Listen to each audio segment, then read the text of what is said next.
Libye, déjà un revers pour Aliou Cissé. Officiellement nommé sélectionneur de la Libye, l'ex-coach du Sénégal a dévoilé sa première liste de 29 joueurs pour les prochaines rencontres contre l'Angola, 20 mars, et le Cameroun, 25 mars, en éliminatoire de la Coupe du Monde 2026. Et déjà, une première déconvenue est arrivée. Al Mousrati dit non à Cissé.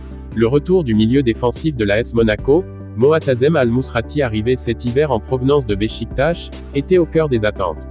L'ancien taulier et capitaine de la sélection avait mis sa carrière internationale entre parenthèses en 2023, citant officiellement l'instabilité au sein de l'équipe nationale, notamment dans la sélection de joueurs, qui variait trop souvent d'une liste à l'autre.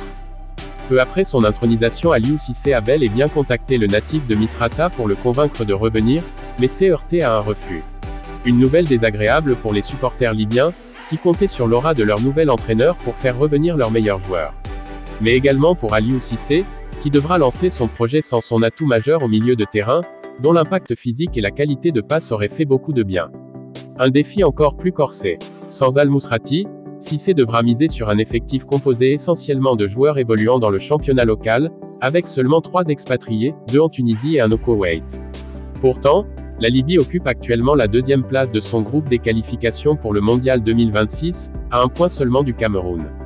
Si la qualification reste hypothétiquement possible, la tâche du technicien sénégalais ne sera pas aisée. Pour son premier défi à la tête des Chevaliers de la Méditerranée, l'ancien Parisien l'aura compris, rien ne lui sera offert sur un plateau.